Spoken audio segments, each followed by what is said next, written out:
fandriam-pahalema taloha hay tetoa zao da fahatahora mamartagna anay teto sisy fandriam-pahalema zao. Da vao natoratonda hay amy 5 famidy mpianatra sy mianatra sy mitontolakandro. Izay gn'anay etoa.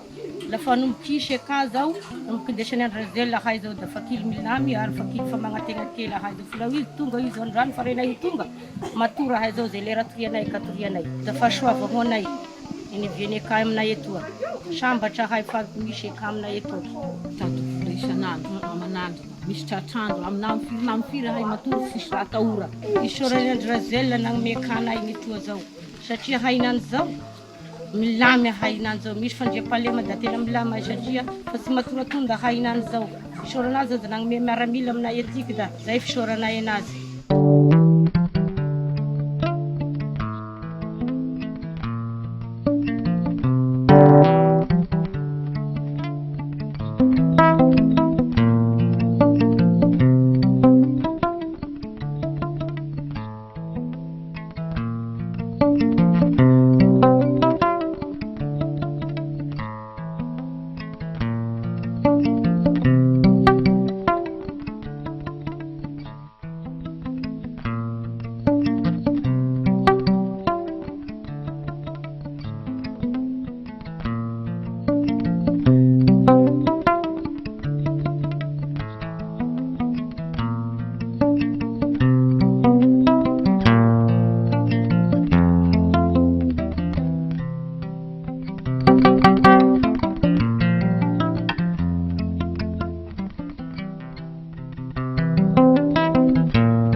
Lazany akora aloha raha resaka sy fandriam-pahalema, tena sy nandry fahalema koa i akora nanomboky 2015, 2016, 2017, 2018, 2019.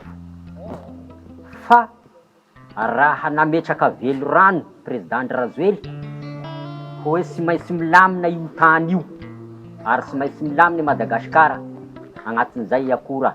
De nanomboky tamin'igny zany de fa hitanay fa misy fiovany misy fandriam-pahalemany akora satria misy gendarme aty, misy miaramila aty, fa rehefa nanao n'ity programme kanty koa i président Razoely tonga de fa voaby moraliny rehetra hoe tena hisy fanjakana tokoa i akora ary mangataky aza izahay vahoakany akora mba mangataky amin'ny président amile resaka hoe masombolo tokony ho avy aty akora satria efa sy manadoria hamboleagn'olo aty satria noho ny toetrandro, noho ny filanian'ny omby. Zao vohamorona omby am'izao fiviana miaramila eto amin'ny Behoa zao. Ny afatra moa avy aty aminay eo anivon'ny distrika dia ny manamafy ny fangatana zay netiny ray aman-dreny Kristofy zay solotena ny fokon'olona ato anatin'ny distrikan'ny Akora manoloana ny fanaovana ny fotodrafitrasa indrindra fametrahana n'ity Behoa eto i Akora ity. Faharoa manaraka an'izay dia misy ny etaeta avy aty aminay. Ny etanetanay dia mangataka izahay mba tsy ho veran-jara amin'ireo asa fampandrosoana, eny na avy amin'ny ministera ifotony izany, eny na avy amin'ny fitondram-panjakana ifotony izany, eny na avy amin'ny gouvernoura mba tsy ho veran-jara izahay ato anatin'ny distrikan'ny Akora.